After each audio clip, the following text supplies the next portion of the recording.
friends. You are listening to the Beer Ladies podcast, broadcasting to you live from Lockdown Part 2, Electric Boogaloo. I am your host, Christina, who you have probably heard natter on here before.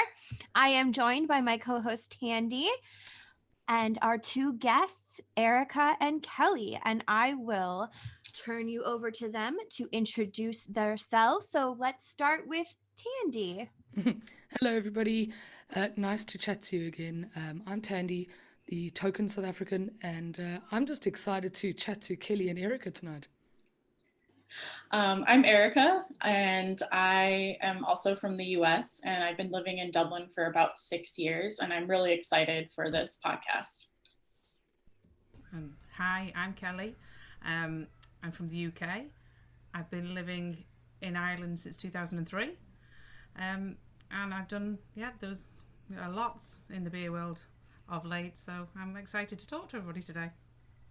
And before we get right into the interviews, I'm going to remind you to like, follow, subscribe, like us, follow us, listen to us on YouTube and wherever you get your podcasts.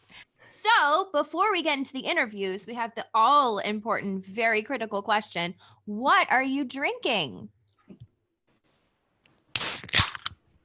So, Thandi, let's start with you. What are you drinking tonight? Right, I'm trying a new beer tonight. I've been on very much a new beer craze of late, and this you might have actually heard a little rant in one of the previous episodes about how we don't see a lot of amber ales around. So when I found one, I bought it, and I've got Kinnegar's Devil's Backbone, which is an amber ale. And so far, I'm really enjoying it. I've only had 1 or 2 sips, but yeah, that's my first beer of the night. Erica, what have you got tonight?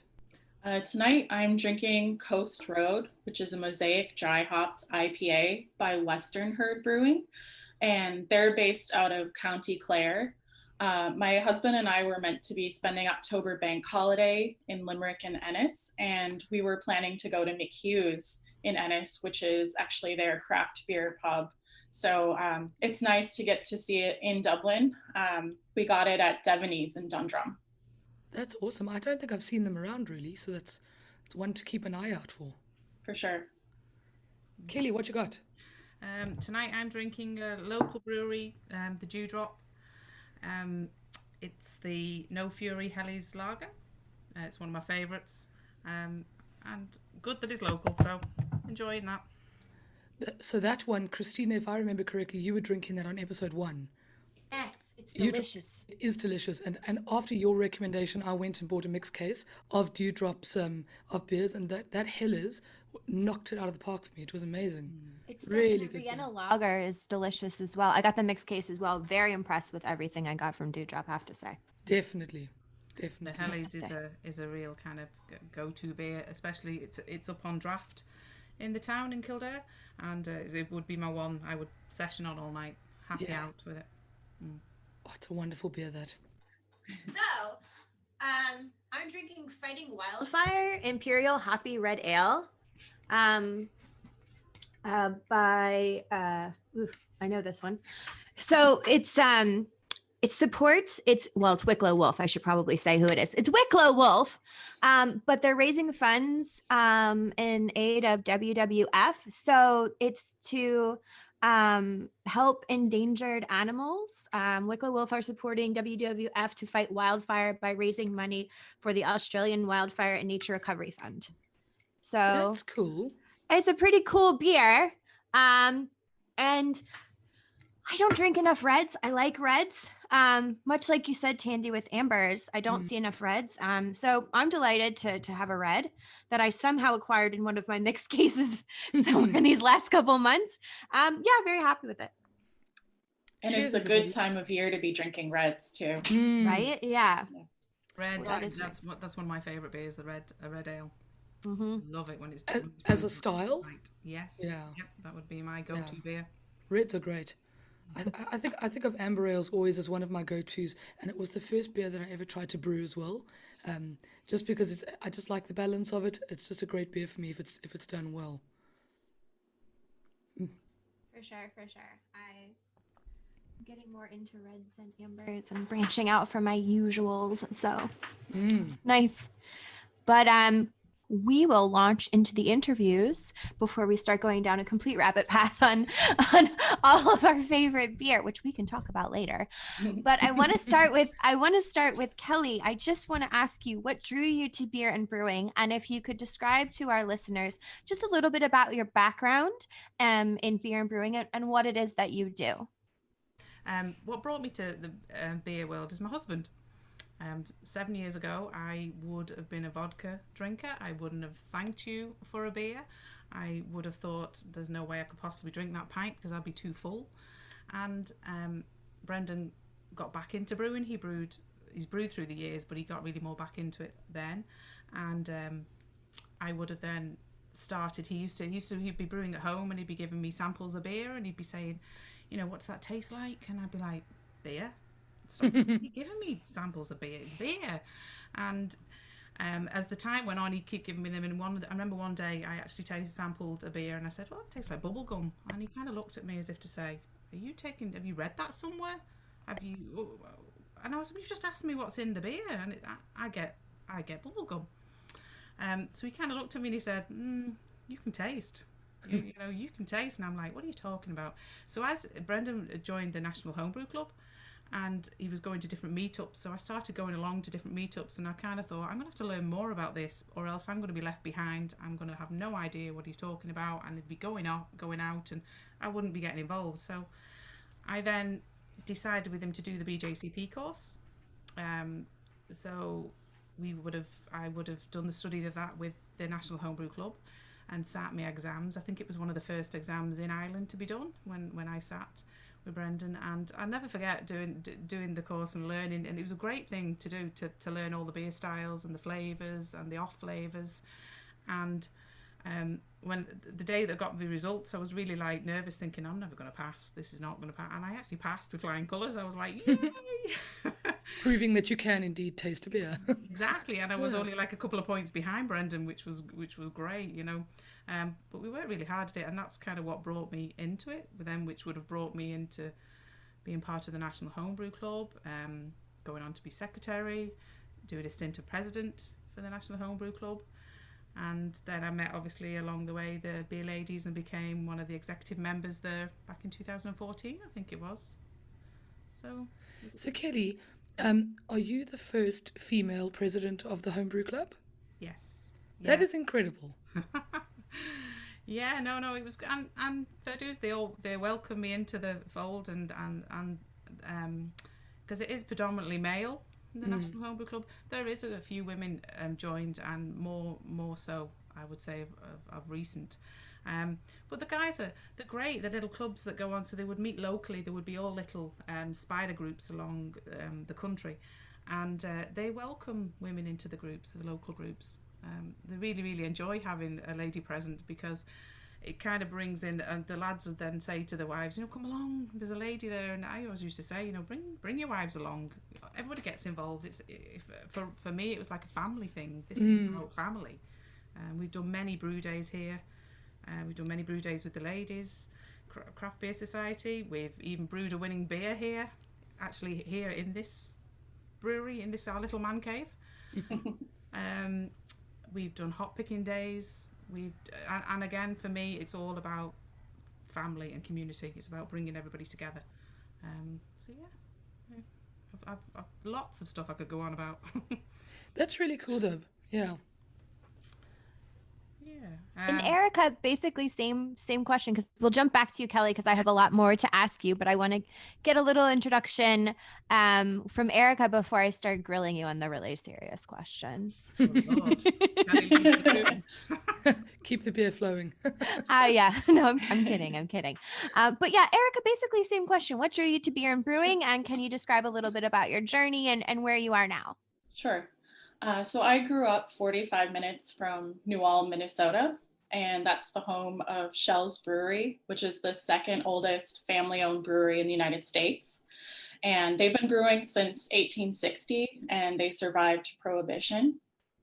And my family went on a tour of the brewery, but I wasn't of drinking age yet. So during the tasting, I was given their 1919 root beer, which is really lovely. But I loved the smells and was fascinated by the history. So I kind of put that memory in my back pocket for a while. And I studied psychology and Spanish in college. And then when I turned 21, my mom and stepdad took me to this new craft brewery that had opened in my hometown for dinner. And it kind of became a tradition for us. But then I moved and traveled a lot for work and kind of left Minnesota and went on to get my master's in psychology. And at the time, I didn't really think of brewing and distilling as a career path for myself.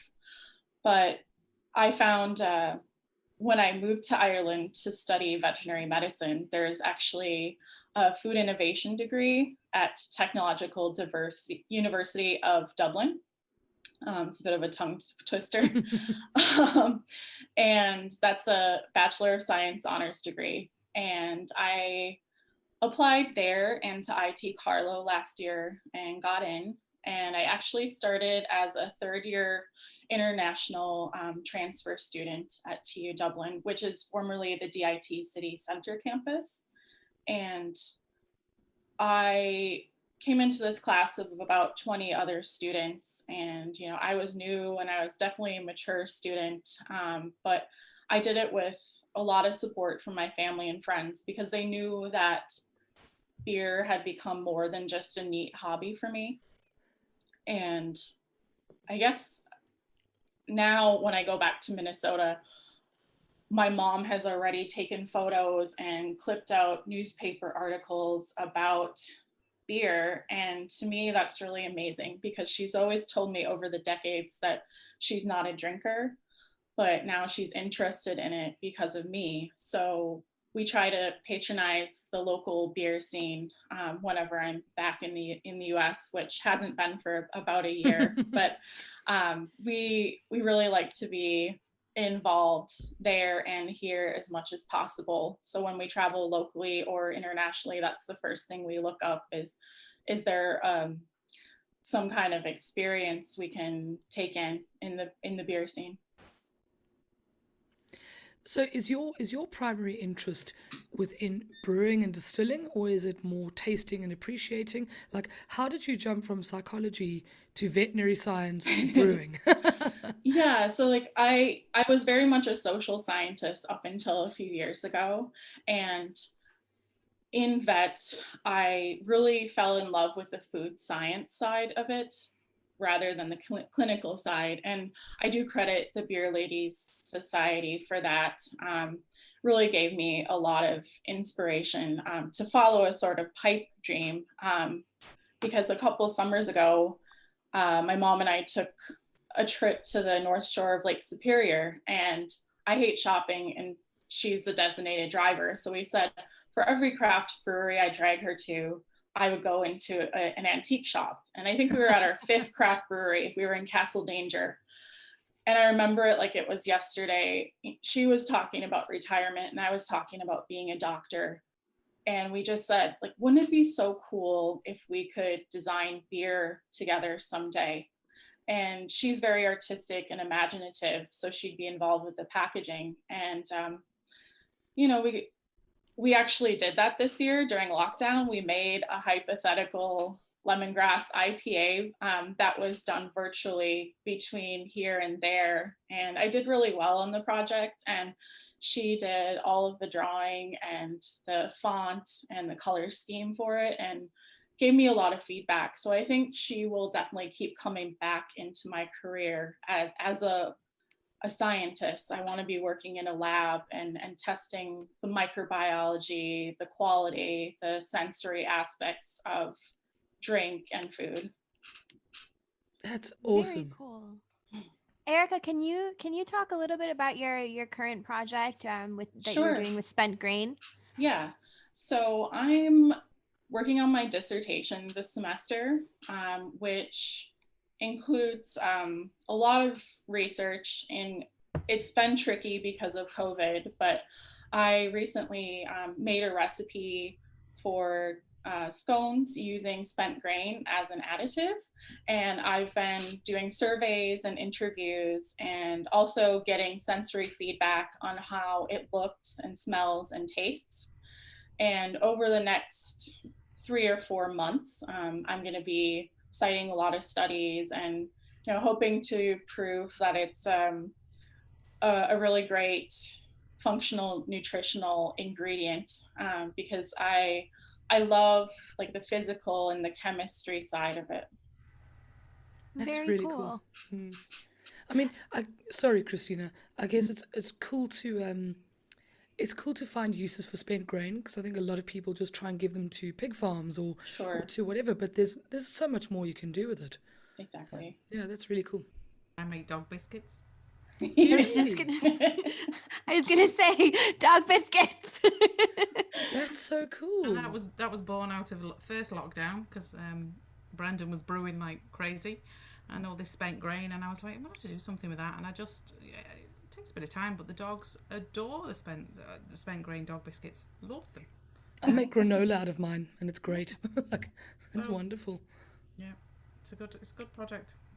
It's just finding that use, and because as I said, everyone just has to try, and especially the breweries, they need to just get it going. Yeah, because it's just waste to them, and there's so much of it, and it goes sour and smelly quickly. And you can compost it with the used hops, but I think with the push towards sustainability, it's really cool to be a bit more creative with it for the bakers. Yeah. Also, from a consumer standpoint, like I'd love to go to a brewery and they were like, oh, yes, and this is our spent grain bread, and this is our spent grain scones, and this is our spent grain cookies, and you can take these dog biscuits home for Fido. I mean, I think that's really cool. Like as part of sort of an immersive experience, that would be something that would draw me to go to a brewery. Yes. I would be very keen on kind of seeing that process. And of course, sustainability as a consumer is very important to me as well. I quite like the sort of circular economy part of it. Putting it back in as something marketable and not just a clever way to use waste. It's something that is a valuable ingredient in its own right. I think that's quite cool about it. But it's a tricky ingredient to work with sometimes, just because it is. But it does have protein in it, and some of the other dietary fibers like cellulose, lignin, hemicellulose, and I think it could be really big for us in the future for muffins and cupcakes, and for breweries to kind of catch on to that, to have like a relationship with the bakery and think outside the box. Just calling Bratton Brewery, if you're listening, when we went to visit you and you made us, your daughter, I believe, one of the owner's daughters made us all these amazing baked goods. So maybe she wants to make some stuff with spent grain, because that would be awesome, because her food was... Kellie, did you go on that? Were you on that tour? We got the minibus out from Dublin. It was a great day. It was one of the best days. As well, with the farm as well. We got yeah, they have the dairy calves. I love it there. It was amazing. It's such a historic farm site as well, with their family. And they surprised us at the end with all of these things that they had made, all of these baked goods. And I'm just thinking, wow, they were amazing. And how cool would it be if they could incorporate their spent grain into that as well? Because their site is just wonderful. As you said, Erica, so historical and just so, I mean, we sat there for a while just listening to the history of the farm and things that have happened on the farm that's been in the family for, generations. And I love that stuff. I think it's wonderful. He's lucky we had the minibus come in to pick us up, or else I think we'd still be there. Yeah, he would have never gotten us to leave. I don't think. It's an amazing tour. We must go back sometime, but absolutely wonderful. One of my favorite brewery tours I've ever been on, to be honest. Where is this brewery? Monaghan. Oh, in County Monaghan. Okay. Yes. So we rented a minibus to go out there. We went down there for the day and we did the brewery tour, and then we toured the dairy farm, and then we spent the evening. They had converted one of the old houses into a tap room, and it's really cool. And they have like pictures of all their of the space historically, like all over the walls, and we were treated to all these stories about where the farm or how the farm played a role in the history of Ireland, which, you know, as a historian, I'm just sitting there geeking out completely. It was so unbelievably cool. That's very cool. And I still have my glass. They sent us away with a glass each as well, and I still have it. It was awesome. It was one of my highlights, one of my beer highlights of my life, to be honest with you. Very cool place. Very cool place. But circling back, Kellie, I want to ask if you can tell us a little bit more about the BJCP qualification, what the exam process is, and how you feel that that might have supported your position in beer or in the homebrew club, or helped you in brewing, or, you know, sort of along those lines. Yeah, well, it was great for me as an education because I knew nothing about beer. I knew nothing, so it really kind of gave me the bones through different styles, through different malts, through hops, even yeasts. It was very much a tasting experience. We did classes, so we'd meet up and we'd have, say, the red ale styles or the brown ales, and we'd go through them to practice. And then we run through those classes, and then we take the exam. So you have to sit an online exam first, and you have to pass that online exam before you can go on to the tasting exam. And then we did a tasting exam where they bring two proctors over. And usually one came from America and one came from England for ours. And they were then given 6 beers, and you have to then assess. So each beer gets brought to the table. You're told the style, so say amber ale, that's all you're told, and then you have to you go through the judging sheet and you judge the beer as that. So within that, it could be an amber. They could have thrown a curveball in. There could be a fault. There could be. It could be the different styles. So that was the kind of process to do. So that's a bit scary because you've got to kind of sit down and know your stuff. But I think, like yourself, Christina, you kind of do it and you just go, do you know what? Just taste the beers and that's what I say to anybody. You actually just say what you taste, because sometimes we look into things too deep as well for that. But what I would have found was then it was great because it really, in one way, I was going, it's great. I know about beer styles. I know about tasting beers, but then it ruins sometimes your drinking experience. Because then at first I had to realise I had to stop drinking a beer and judging it at the same time. I was kind of going, oh God, I'm going to have to just drink a beer, and I would have found as well, because there was only two. There was 2 women at the time who took the exam, me and Emma from Rascals, and through the Homebrew Club, you see, so we were the only women who had passed the exam. So I would be out and about in Dublin, and lads would come up and say, what do you think of this beer? Taste that beer. And I'd be like, guys, leave me alone. I'm not tasting it for you, and I'm not telling you what. And they'd be like, well, what are you drinking? What do you think of that? And I'm going, guys, I'm trying to drink a beer. So, but once you put them ground rules in of like, look, if I'm out, I'm out. I'm drinking. I'm not judging a beer. You kind of, because at first you kind of, it was funny. And then what was the other? What else did you ask me? Sorry, I've gone off a track. How that's impacted your role in Homebrew Club or your role in Beer Ladies. How do you think that's helped in a somewhat professional manner? I guess I would say, like. It's helped so much, again, for the knowledge wise, and to be able to talk to people about beer. Now, I don't know. I don't possess to know everything about beer. I don't think anybody does know everything about beer. But it made me more confident to be able to hold a conversation about different beer styles, and to also know that not every beer style suits everybody. I remember I was listening to one of your podcasts, and Caroline said, well, she's not an IPA drinker and she wouldn't thank you for an IPA. I'm right there with her. I wanted to high five her. I wouldn't thank, Christina knows this, I wouldn't thank you for an IPA. It wouldn't be my go-to beer. So we all have a taste and a style that we like, and that's what it's about. It's about being able to talk to people about that without saying, well, no, actually you've got to like this beer, you should like this beer. And I think that really helped me by doing the BJCP to be able to go, there's a style out there for everybody. we just, like, I'm the typical girl. 7 years ago, I was a vodka drinker. There's a style out there for everybody. I'm just fascinated that actually you took the exam as a way to learn about beer and to taste new beers. And I think a lot of people do the exam because they want to validate what they already think that they know. I think a lot of people do it just for the pin on the blazer, so to speak. Yeah. And I think it's really cool that you took that as a way to actually learn. And as you say, you hadn't really been a beer drinker anyway. It also brought me then into a different world of competitions. So I would have done a bit of judging for competitions as well. I went over to England. We did one of them with the National Homebrew Club over there. We did some judging there, and through the National Homebrew Club here. And then I'd started out stewarding as well. And I would have done a bit of judging, but then I've ended up kind of coordinating the beer competition, and that's kind of what I would be known for now. Kind of every year in March, the nationals happen, and I coordinate that big day, and it's a great day. It's an exciting day. There's all sorts.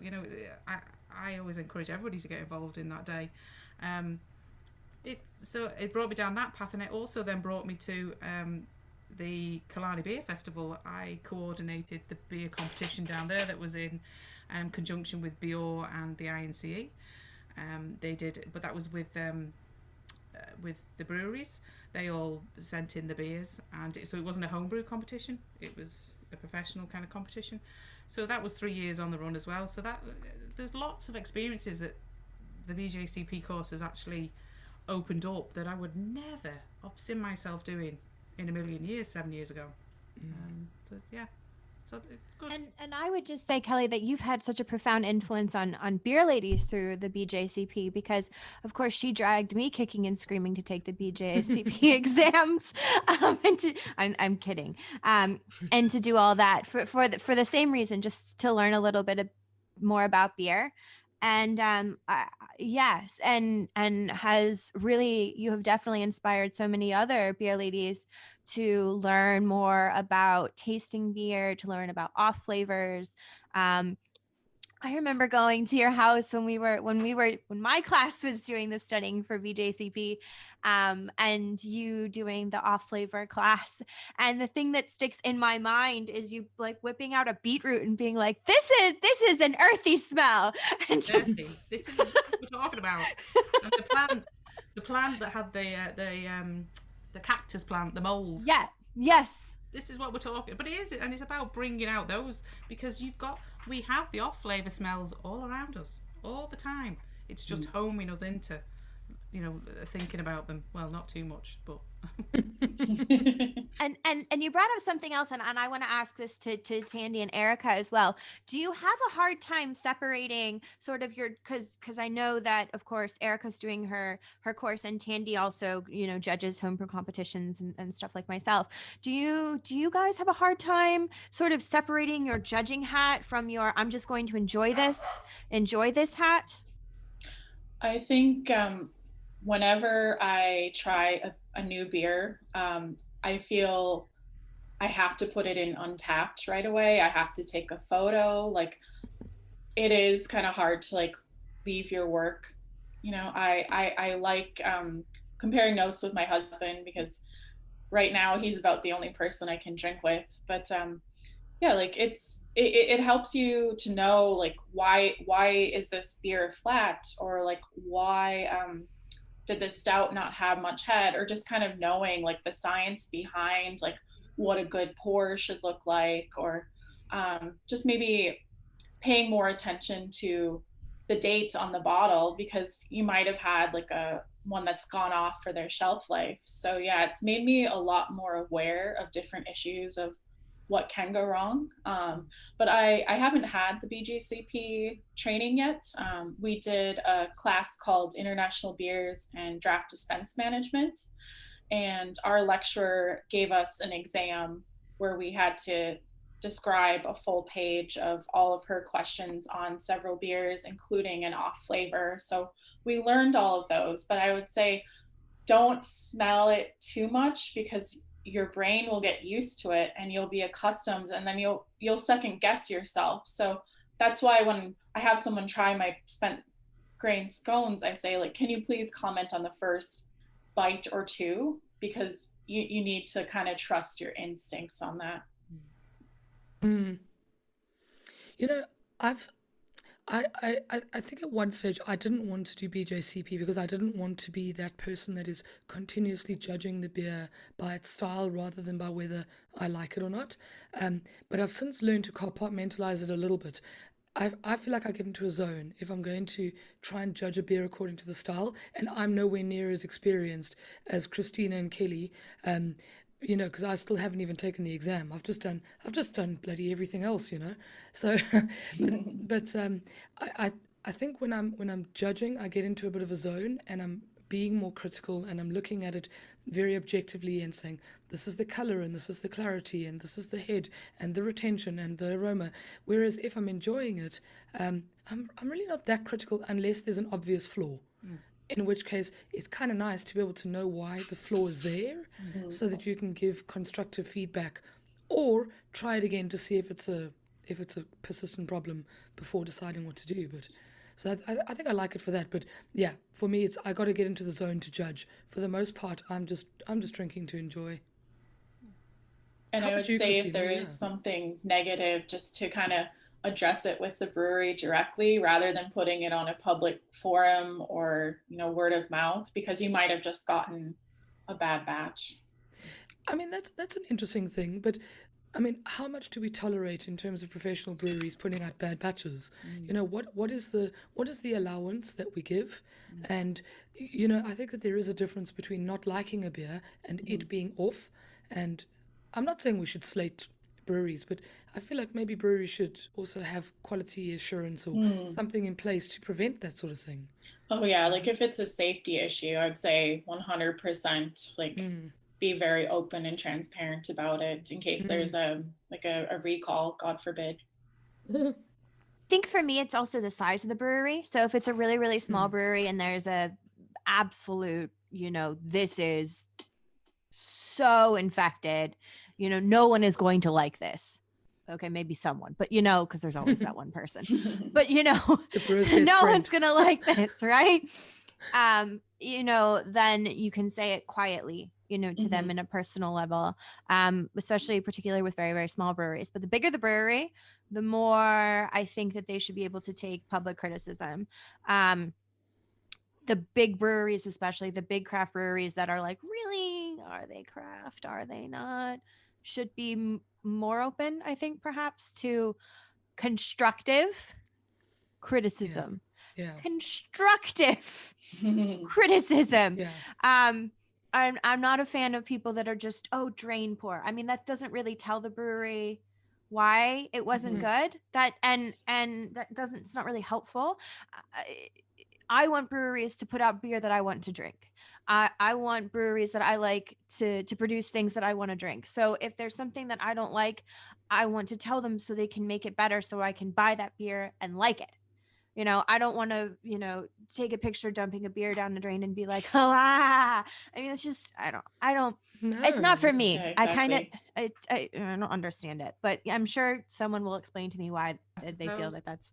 I suppose the other side of it is not everybody though takes that constructive kind of criticism or feedback. They don't want to hear it. There's some of the No. breweries don't want to hear it and they don't welcome it. So I suppose it's just you know who you can and you know who you don't. You just move on, which is sometimes a shame, but that is unfortunately the way sometimes it is. But I kind of just I actually Untapped. I did Untapped the years when I first got into it, and it was Hillary got me into Untapped. And we were in Edinburgh at the time, and we got this Untapped. It was the best thing since sliced bread, and I'm there putting on my beers, and I was getting all, and I just kind of phased out with it because in the end I thought, why am I doing this? Why I was constantly putting stuff up, thinking, you know what, who cares and who looks at it? So I stopped doing it. That phased out as well. But I found from when I first took the course to now, my drinking now I don't do that whole, oh God, I'm a judging a beer. I just drink the beer. If I enjoy the beer, I enjoy the beer, and if I don't drink another one. And that's that, and that's how I do it now. And that's how I do it as well. If I don't like a beer, I just don't talk about it. Yeah. I don't post about it and I don't talk about it. I don't go in Yeah. public with my opinions negatively. So if I'm posting about a beer, I like it. Yeah. And that's sort of the end of it. I've made a bit of a habit on Untapped. So if I don't like it, or if I think that my judgment is not up to scratch, let's say, on it, I just don't give it a rating. I might check it in. I might say nothing, but I use Untapped just as my personal journal, like to see what I've had. It's really just it's just an achievement unlocker. I love that. I'm a little bit obsessed with all the badges. All the Have been. badges. Gamifying beer. I know, it's gamified drinking, and it's had me for 5 years. Like, I've been on it. It's all good. I wish that we had it like in the US. If you have it in the US, you can get like coupons and all sorts of stuff for drinking a certain amount. My husband and I, we were in LA and Vegas, and I didn't know that was a thing. And all of a sudden I'm on Untapped and I'm getting like coupons to stuff. And I was like, what is this? Why don't we have this in Ireland? I want coupons. But yeah, I don't really use Untapped anymore. Just sheer laziness. I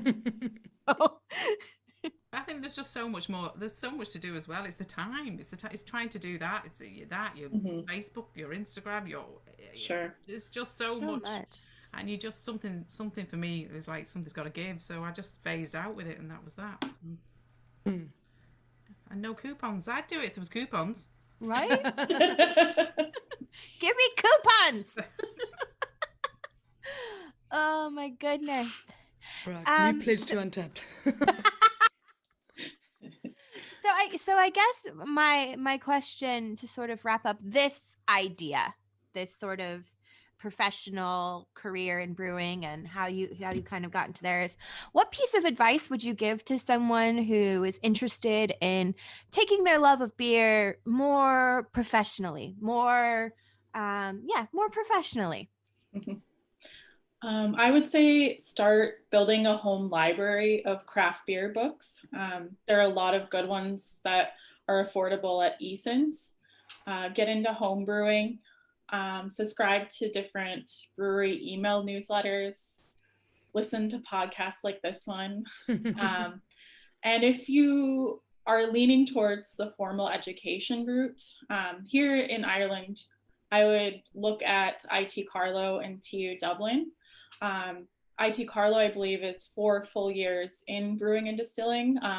My degree is focused more on the last 2 years. A lot of the universities have a brewing society, and they do events and activities at places like the Artisan Brew Academy or the Black Rock Cellar Beer Club. So you really get a chance to network. So on that note, I would say get on LinkedIn and start at least remotely meeting people in the industry, because Ireland's small and the craft beer world is even smaller. So they're often very collaborative. So if you need a favor, like me getting spent grain or finding someone to interview, they're very welcoming and hospitable. And pre-COVID, I would go to Indie Beer Week and Science Week, the Science of Beer, and really anywhere where I could introduce myself and shake hands with someone who's working in the field right now. But a lot of the people that are in the field aren't brewers. Like, I might necessarily not be a brewer, but I'm very actively involved in the brewing industry. So, there's a need for people in business and marketing and sales and other areas like the lab, like I want to do. So I would say do your research, because any kind of, formal education, it is a lot of time and it can be a lot of money. So make sure it's what you want to do. And really just don't be afraid to ask questions, I think it's interesting that you mentioned the different things that you can do within beer brewing, because it's just not brewing. Totally. It's not just brewing and putting on a, preemptive sexist hat. It's not just marketing or being a barmaid or, any of the things that people kind of ascribe. There's absolutely loads of careers. You could be doing analysis. You could be doing logistics. There's lots of stuff in beer beer is another business, and parts of it are creative, parts of it are logical and analytical. And I think if you've got an interest in it, you can find a spot within the industry. Yeah, and I think like with the academic qualification being fairly new, you are seeing more people going back part-time to get that, or people looking for a master's degree or a PhD, because that gives you that competitive edge. And also just reading as much as you can, listening as much as you can, and finding what you're good at, and what you enjoy. Because at the end of the day, if you're going to be doing this full time, like, you want to make sure that you're not just living to work, you're working to live, and it shows that you have like that passion, to get the most relevant information in the field. Because I think maybe some of the people that have been doing it for so long, like, their ideas might be slightly outdated compared to what I'm being taught this year, for example. Yeah. Kelly, how about you? What would you say to somebody who's, I don't know, interested in getting into the industry in whatever way or form? What have you learned coming from a very different angle? Yeah, I come from because I'm coming from the voluntary angle. Well, I suppose in the voluntary angle, but obviously Brendan is a professional brewer. So I would have tipped in on both ends of that. Knowledge, definitely, as Erica said, read, and I think for brewing world, going into kind of actual brewing qualification is key. You think about breweries are quite a dangerous place to be in. There's lots of danger through the day. We look like high pressure. You're thinking of kind of all the chemicals that they're working with to kind of clean down. Everything's clean. Keep the brewery clean. You really need to know what you're doing before you go in to that professional brewing world. For kind of homebrew world, get involved in your local homebrew club. I'm a big one to advocate that, because that's where the knowledge is. And there's so much learning and so much sharing going on that it kind of gives you a good base and a good grounding to understand. Is that, like Erica said, there's so many parts of the world that you could go into. Do you want to do the brewing? Is that, like, I can brew. I've brewed a beer. I've won a medal for one of my beers. I don't really brew now because I don't need to. There's enough beer around for us, but I'm kind of like coming on the other end, touching on the other end of it. And so, yeah, knowledge, learn, and go meet people, go experience kind of brewing, go visit breweries. Yeah. Involved in a lot of the groups. Yeah, and I think the key right now is maybe after this lockdown to see like which breweries are doing tours. Can you do a beer tasting, beer and food pairings, beer and whiskey pairings? Like, before COVID, like, there were so many of these opportunities all over Ireland, and I really miss it. I really miss beer festivals, and just being able to go into any craft beer pub, or just to have like a friendly chat with someone at the off license without having to wear a mask. So yeah, like, I think just getting your name out there, like Kelly said, is really crucial. And I think it's all that, like, to learn about, like, the step. Again, I go back to, as I keep saying, like, when I didn't drink beer, I would never have known how beer was made. I would never have thought about how beer was made. It's just liquid that came in a glass. And and then when I remember first going into a brewery, and I was amazed. I was like, wow, is all this stuff, all this machine, all these fermenters, everything. It's just amazing. It opens up a whole new world to you to go, God. Yeah.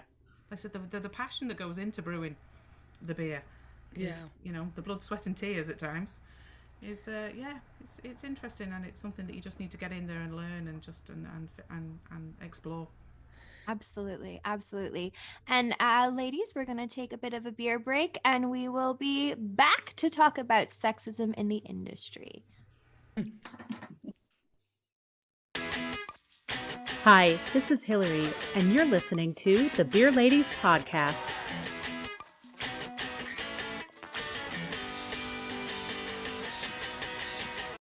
And we're back. Thank you for joining us for part 2. So again, I'm going to ask, what are you drinking? I'm literally just busy drinking. So I am drinking Kula Bula, which is from Wicklow Brewery. And this is a double dry hopped session IPA at 3.8% ABV. Wow. Is it good?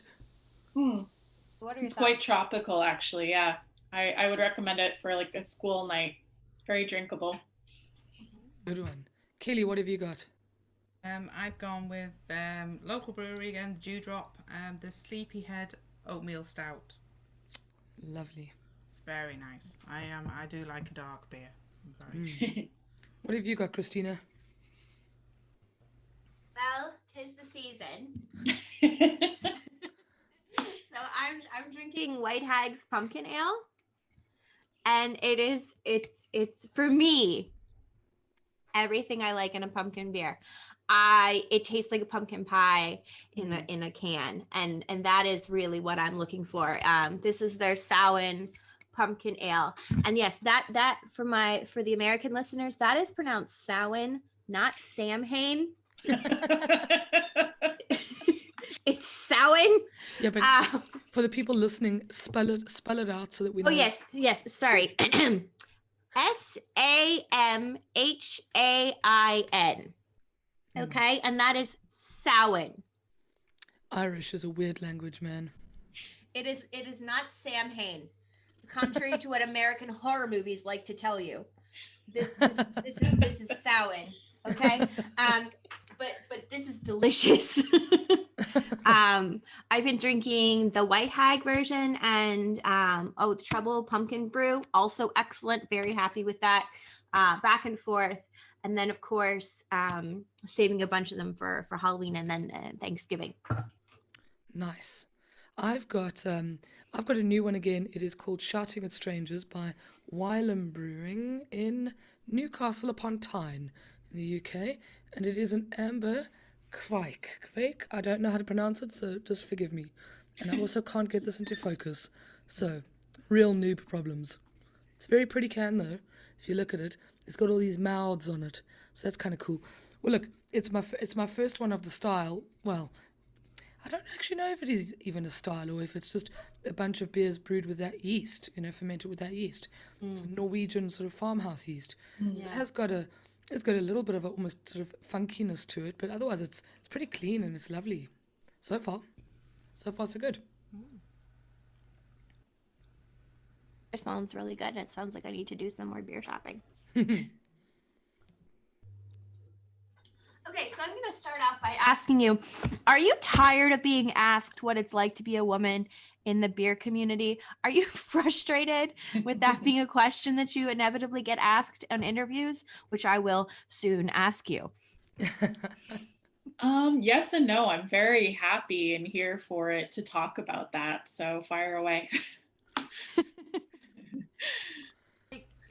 It can get tiresome, and especially kind of because you're seen as a woman in this field. But you get over it. Kind of people get used to it. I kind of get past that. I mean, I think sometimes I kind of find it funny if someone asks, do you want black currant in your Guinness? And they wouldn't ask a man that. Or I've never heard a man asked if they'd like a half pint instead of a pint. So, I mean, I think there are kind of some subtleties to what it's like to be a woman who likes to drink beer and, people getting used to that idea. Yeah, to follow on, what do you think are unique challenges to being a woman in the beer world? What are some examples of sexism either you yourself have experienced or perhaps a friend has experienced that you know of or you've witnessed, whatever you choose to share? So I was at an Indian restaurant with a male friend of mine, and he ordered kind of a fruity lassi, which is a yogurt drink, and I ordered an Indian beer. And a different staff member came out to deliver our drinks, and they sort of automatically assumed that he wanted the beer and I wanted the lassi. And that's happened multiple times. Like I kind of find that annoying. Or if I'm at like a gastro pub and I ask, what do you have on tap? Or I go up and look at the taps, and then people will be surprised. Men will say like, oh, like, do you do this at every tap? Or like, why do you want to know? Why are you curious? And I say, well, I like drinking new and different beers from all kinds of breweries. And like, I think it's sort of a foreign idea to some people, especially ones who will just stick to one maybe big brand beer. But I would like to think that that idea is sort of changing, and that people will kind of find their style. Like, to mention my mom again, like, she never really thought that she would like a beer at all, and I took her to a sour only brewery, and she loved every single sour beer that she drank. And that was really uplifting for her and for me to see that, to make that connection, because I think some people in the craft beer world can be a bit snobby if you don't know what you like, or if you're just very, I guess, you don't have the knowledge, which she was in that situation and kind of afraid to ask. But we found someone that kind of guided her through that. And it was really nice to see. About yourself, Kellie. It's funny. I'm kind of thinking about. You see, I suppose I just kind of, anyone who knows me knows I don't suffer fools gladly, you know. And I probably would have in the past had brushed with a few kind of comments and a few stuff that would have, not, but nothing that I can kind of now, God, you know, remember exactly what things were. But now I don't. And I suppose with being the president of the National Homebrew Club as well, I was I was a woman over a very male-dominated kind of organisation. But it was kind of, actually, it was kind of funny because they were kind of like, you know, you keep us in order, you kind of, because they actually knew where they was with me. So I'm kind of, I don't tolerate it, and I won't accept it. So I kind of call it out and say, no, Sure. you know, don't, I don't like that. And I suppose Brendan would always be very supportive of women in the business. Like, he loves like the ladies craft beer days when we bring the girls down and we do all things educational and brewing, and so he's very much, so I've always been kind of on that side of having Brendan being that supportive of me in the area of it. Now, as I said, I have had a few over the years, but again now I've kind of learned to go, no, actually no, I'm not accepting that, so you And can take that back. I think it's a chance for education as well, like, to have a conversation, and just maybe instead of making that person feel bad or putting them in their place, just kind of calling it to their attention subtly, or redirecting the discussion and saying, you know, I want to feel like a team member, and I don't want to be referred to it as a name that you probably wouldn't call one of the guys. And just, whether it's professional or personal, just, you know, bring it back to, would you say that to your sister or your mother or your daughter? You know, like, how would you feel? And just, yeah, say no. And as Kellie said, like, don't tolerate that. And kind of ask, I kind of find that I ask, actually, I would throw back to someone, you know, and why does that interest you, or why would you ask that question? And you kind of actually see a different reaction, because people will look at you and go, Yeah, like, oh, I'm sorry if that insulted you, or I didn't mean to offend you. Yeah, because then totally. you're turning it back to actually say, well, actually, that, you know, would you ask yourself that? Would you ask somebody else that? And I think that's the stance I take now. But I know it's not easy.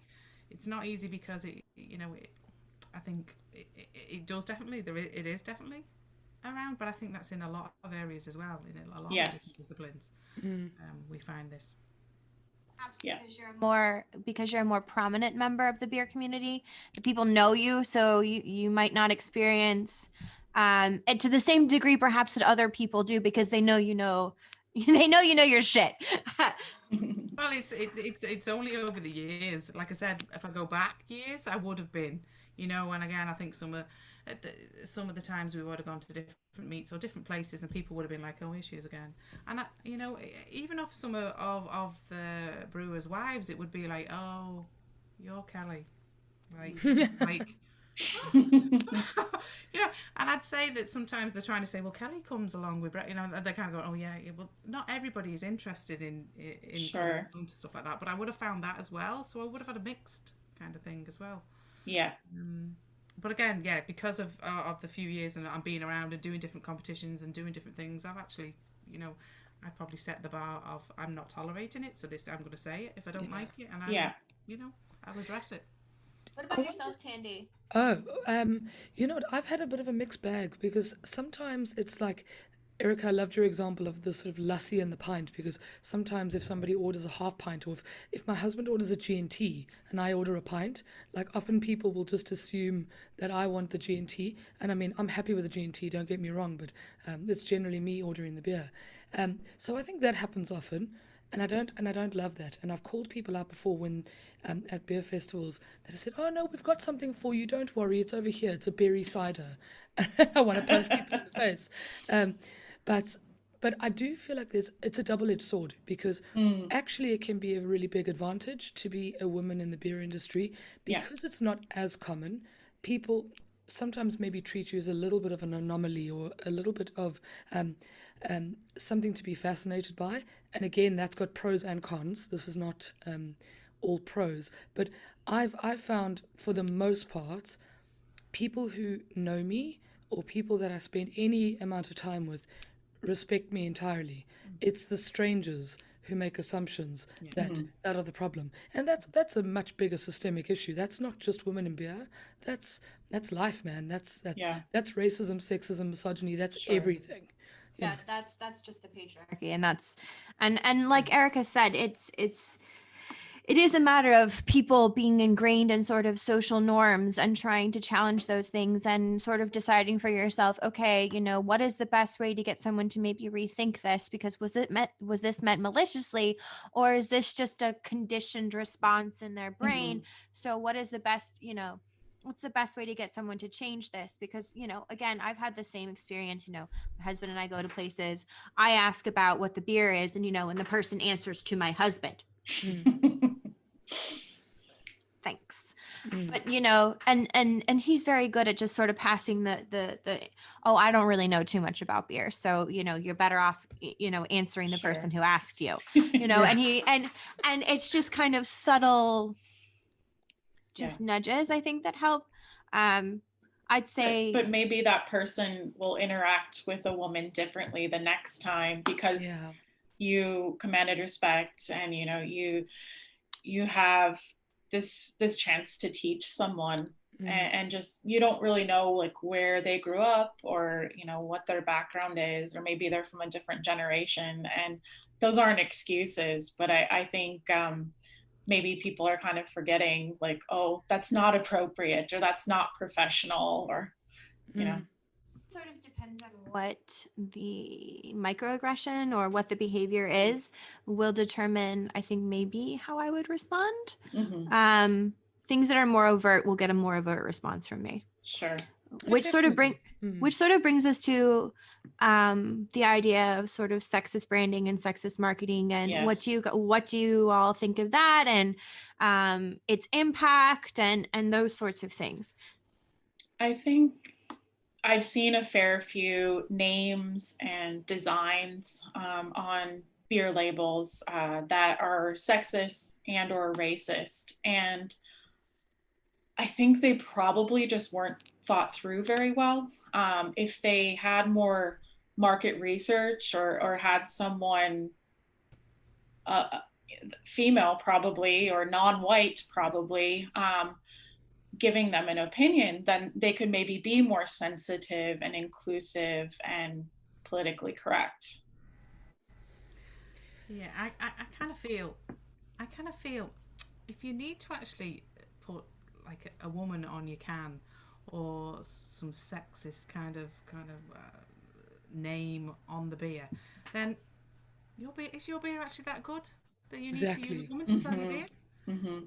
It would be what I would be looking at, and I don't think there's a need for it. I think there are plenty of creative things that you can do on a beer label without using a woman like that. I agree with you, Kelly. I'm almost bored by it rather than appalled these days. Yeah. Like I look at it, I'm like, oh, yawn. Another bunch of lads sat around a table getting pissed and decided that this would sell their beer, which is probably subpar. So I avoid those labels, or I avoid those beers, because they don't seem like they're interesting to me, to be perfectly honest. Yeah. And I think that breweries who do that make a big mistake, because women are a big part of the consumers. Women are the people who actually buy beer, whether it's for themselves or their husbands. Women are the ones who are often picking things up in the store, and people don't always look at that. And men don't like it, to tell you the truth. There's a lot of men out there that wouldn't be happy, and don't condone it, don't like it, and actually call it out themselves, because they don't. And I think it also sets a bad example for children, and especially on the flip side, if it's something that's really pink or frilly or marketed specifically towards women, well, that can kind of backfire too. And then are you kind of neglecting part of your population by doing that? Like, I don't think those have always worked. And I think maybe there even been boycotts on some of those beers, to be honest, because sure, in theory, it might have sounded like a good idea, but then it kind of flopped. I think personally, I think brewers and marketers make a mistake when they market to women, as if women as a group have some like universal taste in things. 100%. Men like pink, men like things that are traditionally viewed as feminine, men like makeup. Men might want to drink a girly beer. Women might want to drink, the most high octane IPA on the face of the earth. If you want to make a pink beer, knock yourself out, but don't market it to some cliched stereotype of women, because femininity isn't necessarily attached to women. Anyone can be feminine or like stereotypical or classically feminine things, and equally anyone can be masculine and like classically masculine things. And beer doesn't have a gender. Well, I know this is shocking. Flash.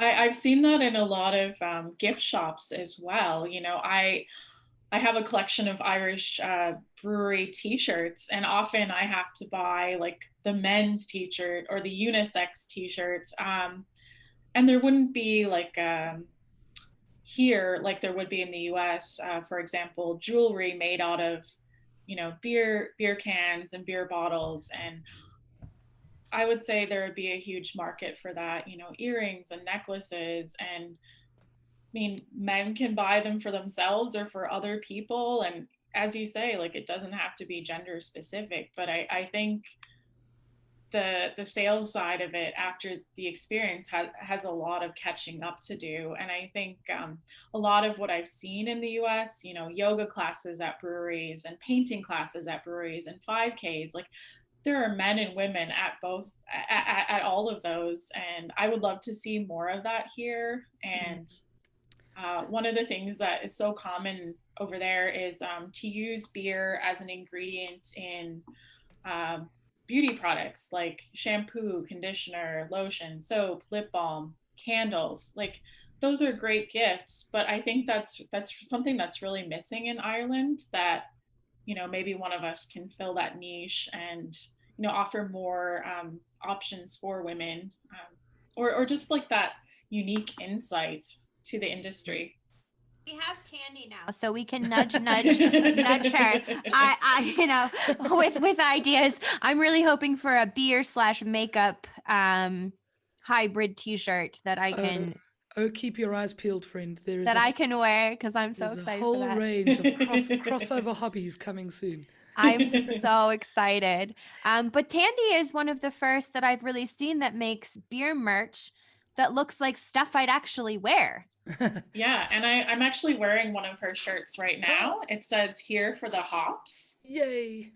And I've ordered a couple of other ones from different lines she's done, and one's pastel and one is pumpkin ale, and like I'm all about it. And I think I'll have to order one at Here for the Malt. It just didn't have quite the same ring to it, but I've got to try and think of better ways to incorporate the malt forwards and the sours and like Yeah, I've got yeah. some ideas brewing. We'll get Oh, good Oh, fun. there. No, they're all good. But I wanted to circle back a little bit because I think if you are using lewd imagery, or if you're doing things to sell your beers, typical kind of very old school marketing tactics, I think you're actually also not doing your male fans a favor, Yeah, because if you're marketing a pink thing to women, it's kind of saying men don't drink the pink things again. sure. And that's actually more toxic for the men. Yeah. Women are actually so used to being isolated and targeted specifically. Men actually aren't. Mm, Men are once again told they can't like pink. That just adds to the toxicity of things that don't help anybody. So, for men to be able to choose a sour, a watermelon sour, or a strawberry saison with equal confidence as they choose an IPA or an amber ale or something, I think that's also important, and it's mm, something that actually we might be able to change the marketers, the branders' minds that way. Unfortunately, it'll be that wedge, rather than the other sure. one. But it is actually an important thing. Yeah. also just to mention just a few things on that.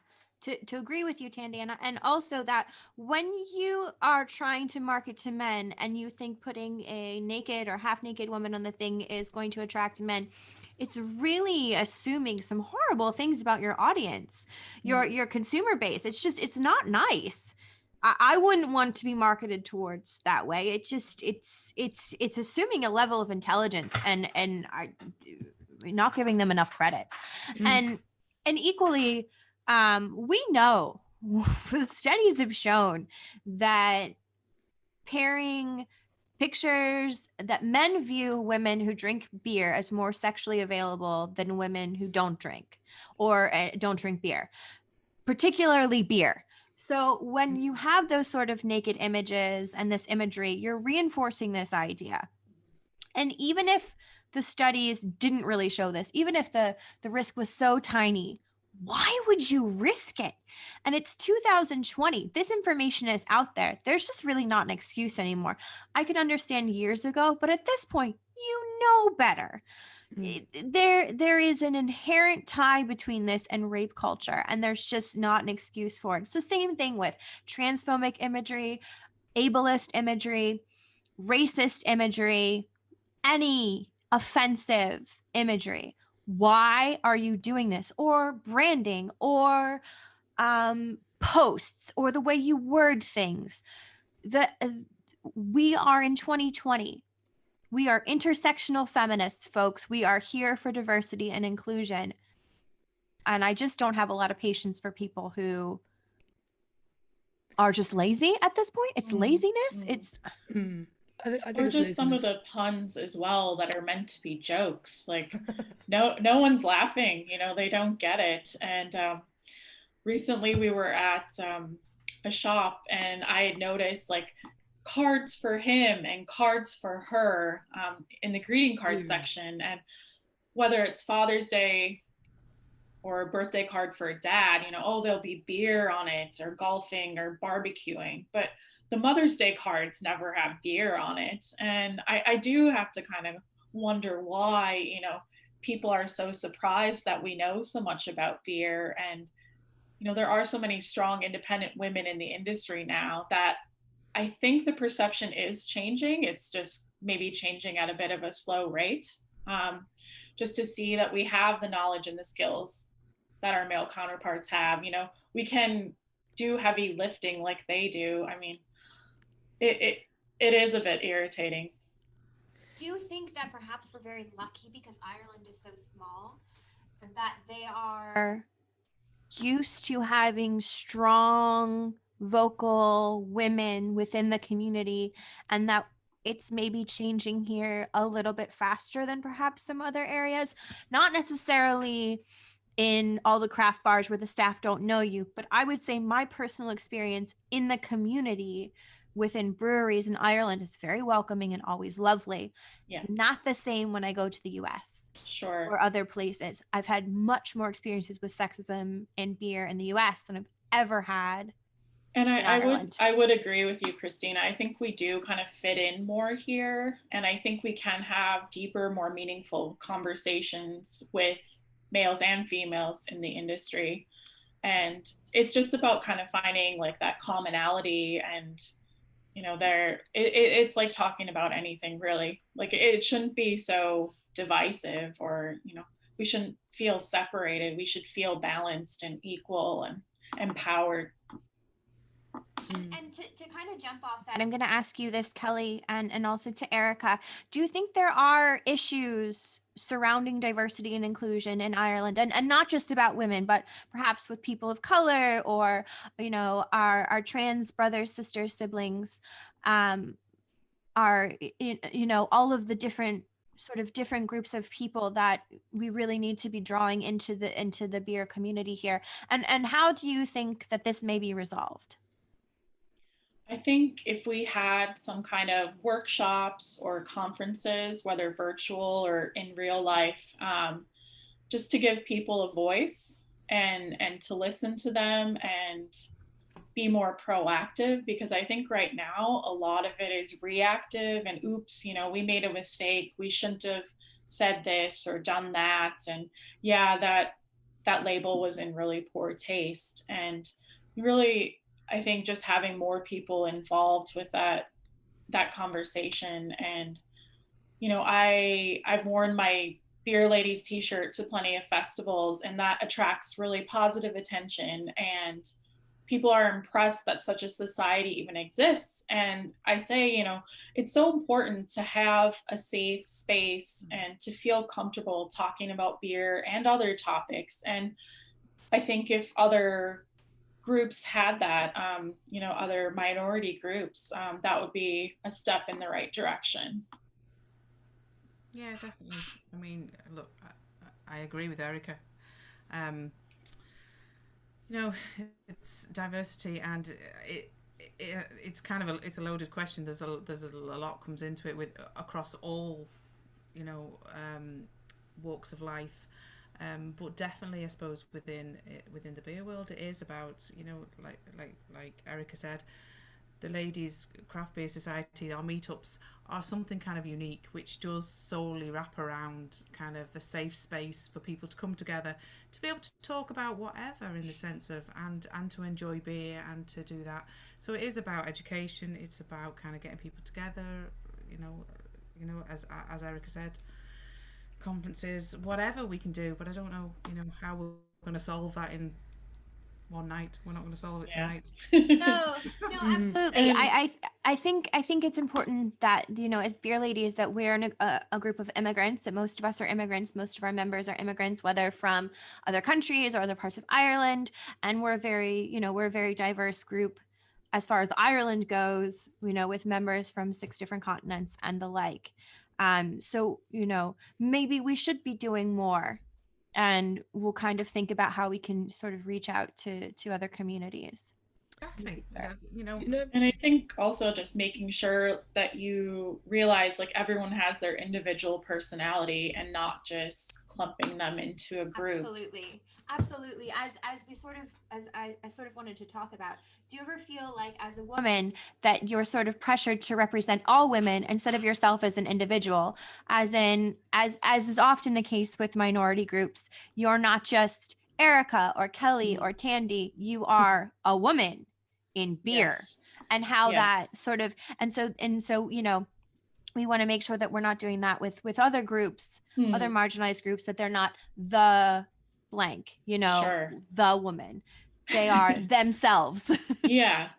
I think we kind of came across that this last summer because we had a craft beer themed wedding, and you know, people didn't realize that it was my idea, but it was a really good icebreaker for us. And I found other ways to kind of attract that attention, but then have like a really good discussion about beer is like I'm really into the SRM rainbow, you know, the colors of beer, or the humulone molecule, you know, the hops, like as it is scientifically, and just like I guess finding different ways to incorporate beer and not just like, oh, this tastes good, or oh, is that one nice, you know, like finding a way to talk about it in a different manner.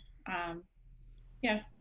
And just also like I do want people to think of me as Erica. Like I don't want them to think of me as like this member of this group, whether it's my gender or the society or, you know, my ethnicity. Yeah. You know, Kelly mentioned earlier, sorry, Kelly, there. Kelly mentioned earlier that sometimes I think labels slip out because people don't do enough research or focus groups and things like that. And maybe that's an opportunity for the society, whether it's here in Ireland or whether it's beer groups across the globe, to help breweries out when they're in need of a female voice or a trans voice or an ableist voice or something. You know, maybe these kinds of groups, whether it's female led or anything else, maybe we just act as allies for each other, you know, and we help the breweries out, because I don't think that for the most part breweries also want to alienate people. I just think that people sometimes only appeal to themselves. They think that they're their customer, and they're not. They're simply not. But people don't always see further than what they know, and maybe making groups like ours more available as as friends, not as people to, you know, pass judgment and be the hammer of all things PC. You know what I mean? We don't. Nobody would want to be. Nobody wants to have that stigma either of, oh man, oh she can't even take a joke. I mean, you can explain it to me. I'm sure it's very funny, but you know, you don't want to be that person either that really can't see the wood for the trees. But maybe we can be a sounding board in some or other way for breweries sometimes. Yeah. Giving that sense of belonging and, you know, oh, I found my tribe. Or another way would be like, you know, we're not just about the drinking. Like if someone wants to have water or juice or milk or whatever, that's fine. But I think, you know, offering more low ABV beers and non-alcoholic beers is another way to include more people. You know, maybe someone's on antibiotics and they can't drink, but then they think, oh, I can't go to this meetup because everyone's going to judge me. Well, no, that's not true. You know, we will really want to be friendly and outgoing that way and social. Yeah, and absolutely. Like we've had plenty of members become pregnant throughout the years, and you know, and you know, get messages. Oh, can I come? Of course you can come. You can come and drink water or non-alcoholic beer or nothing, and just eat whatever you want to do. This is still a space for you. I'm a massive fan of low ABV beers. I drink because I enjoy beer.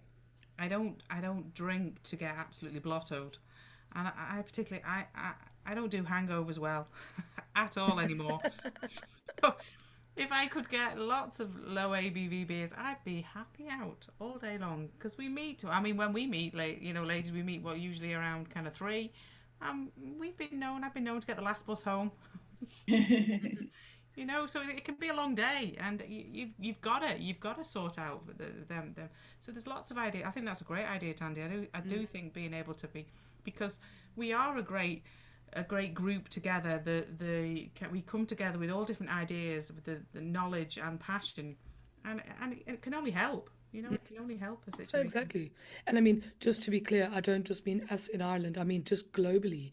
You know, if there are people listening from somewhere in my home country, South Africa, if there are people listening in the States, in Australia, in Asia, in South America somewhere, I mean, I bet there are groups similar to ours, and we could be, you know, it could be the start of something really cool. Yeah. Absolutely. Yeah. And I will definitely volunteer. So I'm president of the Ladies Craft Beer Society, aka Brachiotrix, and please feel free to message me, and we will sort you out with the group. Now, to be clear, no infiltration marketing, no sneaky little trying to get information on how to sell beer to women, none of that. But if you do want to have an open discussion about how to make your brewery more inclusive, we are welcome to having those conversations, not publicly but privately over Zoom or something of the like. So do get in touch with anyone who's interested in good faith. Yeah, absolutely. Now I have to jump off of Kellie's point about the beers with low ABV. I'm not drinking this yet, but I do have it next to me. It's a micro IPA by Whiplash that's called Sandstorm, and it's only 2.8% ABV. Brilliant. So, I mean, that's very, very sessionable on a weeknight. Definitely. I think there must be all sorts of magic that goes into making a beer taste amazing at that low ABV. Like I look at brewers who do that sort of thing with awe. So I think we've really done a great job of answering sort of questions about sexism in brewing, and it's obviously something that we'll probably continue to sort of circle back to. But I want to sort of end our conversation today with questions of, where do you see yourself in the future, or where do you see beer and brewing in Ireland in the future? So me personally, I would love to stay living in Ireland and working in the food and drink industry as a food scientist. I think COVID has brought a lot of unique challenges to the beer world. There's definitely been a shift towards canning and bottling because a lot of the pubs are still closed. And I think this has also strengthened the relationship between the brewers and the off licenses and their distributors, and given them a chance to use their own online shop or create a community like Beer Cloud. So I would say, like, there are so many advantages that we've come across over the last 6 or 7 months. Like, there used to not be so much outside seating, but if the weather's nice, there's nothing lovelier. So that's nice. And finding more food options at pubs, craft beer pubs, a growth in online beer clubs or advent calendars, virtual Oktoberfest, returning to growlers, crowlers, mini kegs. Like we've really had to improvise and adapt our world. And I think Ireland's a bit ahead of the curve. And I think offering something special, something to draw people in, like beer labels for your wedding that's personalized, or a collaboration with an off license. Like I think people are being really creative, and I'm glad to see that. Where do I see myself? I have no plans of leaving Ireland. That's it. I'm here till the end. And I'm going to be still tipping around. I will always be. I have a full-time job doing something else. I will always tip into the beer world within the voluntary kind of aspect of way. Do meetups, enjoy competitions, do any of that kind of stuff, and be and hopefully be of help to someone. And kind of, I've no problem kind of whatever talking to people about my journey. And how do I see that? How do I see? So, okay, this is interesting. The beer world as a whole at the moment. So COVID has thrown a massive curveball at a lot of the beer world, a lot of the breweries, and I think people have to remember and go back to the roots. Go back to, why did they start doing? Why did they want to start a brewery? Kind of be creative. Think. You kind of bespoke. Craft beer. Kind of the microbreweries, handmade. So I suppose it's, as Erica was saying, that you have to get kind of inventive about what you do. You have to think about other ways of drawing people in to want your beer. And I suppose I know they've gone canning. A lot of things are all canning and stuff like that. I'm not a fan of the cans. I have to say, I would rather a bottle, because I've had a few cans that have been a bit of a disaster, and I kind of think that sometimes the beers are not the best in cans at times. I think they can be better in bottles. So I suppose it's just my experience. It's just stuff that I would have experienced. Now, cans have took off in a big way, so that's fine. But I think that will come back full circle, and I think you'll find that things might go back different ways. But I suppose for breweries to survive in COVID, they have to look at doing something different and something special in the sense of. But I'm not saying doing a different special wacky beer. Brew your beer, stick to the beers that you brew and brew them well, and then people will want to continually buy them. And I think so many of them have been so resilient, especially some of the smaller, like local independent ones. They've created these lockdown themed beers, or they're selling face coverings with their branding, or they're helping to make hand sanitizer. And like, you really have to applaud them, because obviously they've been doing a lot of brainstorming to come up with these ideas.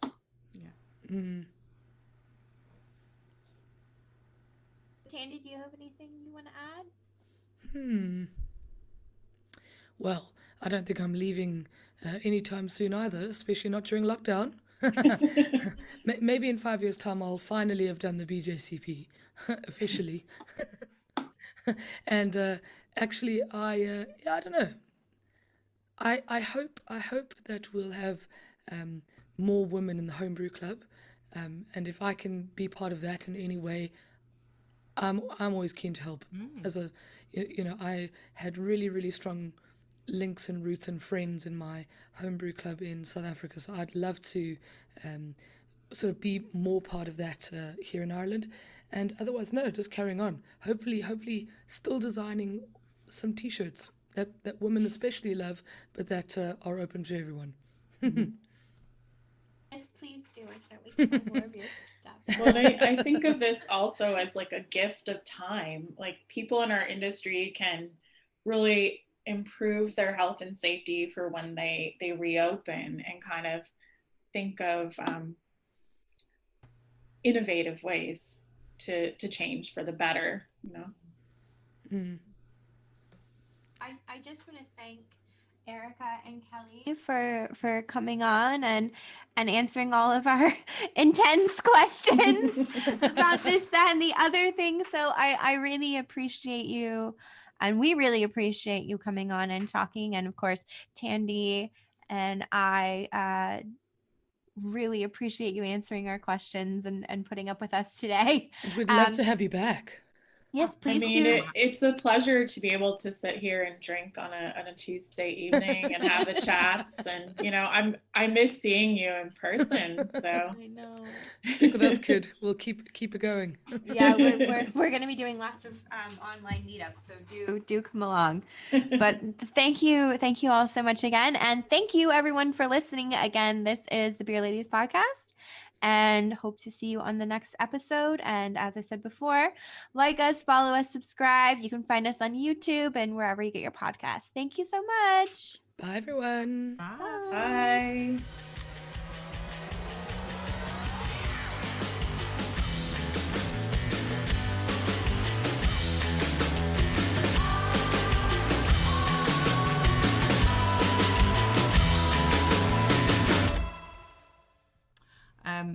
Sorry, we'll have to start again. Don't worry. This is why we're always a little bit pissed by the end of these things, It's a bit We are always a little pissed by the end of He's these. a bit like the children. You should have I can't lock him away though, and he keeps don't come near me, and he keeps coming near me.